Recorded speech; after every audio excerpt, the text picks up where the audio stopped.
L'actualité en matière de lutte contre la fraude informatique, dans le cadre du projet de loi LOPSI 2, c'est aussi la captation des données informatiques. Sous ce terme, bien général, on parle en fait des logiciels espions que pourront utiliser la police et la gendarmerie dans leur cadre de leurs opérations.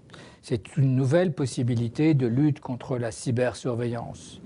En pratique, lorsque la nécessité de l'information concernant un crime ou un délit le nécessite, il sera possible pour le juge d'instruction, après avis du procureur de la République, dans le cadre d'une autorisation particulière, donc une ordonnance motivée, de permettre donc aux officiers et agents de police judiciaire de pouvoir mettre des systèmes d'information de telle manière à pouvoir suivre une sorte non plus d'intersection de télécommunications, mais une sorte d'insertion de programmes. Certains parlent de programmes espions. Ce ne sont pas des programmes espions puisqu'on le fait dans un cadre démocratique, mais sur le plan de la technique, c'est à peu près celui-là, permettant de suivre toutes les opérations qui sont effectuées par le cyberdélinquant, c'est-à-dire tout ce qui tape sur son clavier, mais aussi toutes les informations auxquelles il accède et toutes les opérations qu'il réalise.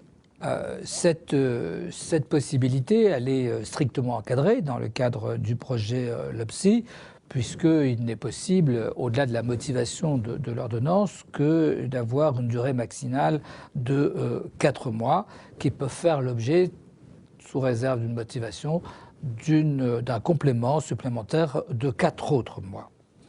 La mise en place de ce logiciel particulier de captation d'informations peut être faite par transmission par un réseau de communication électronique, c'est-à-dire par Internet ou par tout autre système de réseau virtuel, qu'il soit public ou privé. L'intérêt de procéder à distance, c'est que ça revient à faire une surveillance, une planque informationnelle, par mise en place de ce logiciel qui suivra toutes les opérations et transmettra à distance les documents, les données qui font l'objet de la surveillance. Avec un tel système, la police et la gendarmerie vont disposer d'un outil extrêmement puissant. Les risques en matière de liberté sont immédiats. Et c'est pour cela que le législateur a décidé de mettre 3 limites, certaines infractions parmi les plus graves, une motivation de l'action et bien évidemment une limite en termes de temps. Mais c'est nécessaire car la cybercriminalité prend un développement de plus en plus important.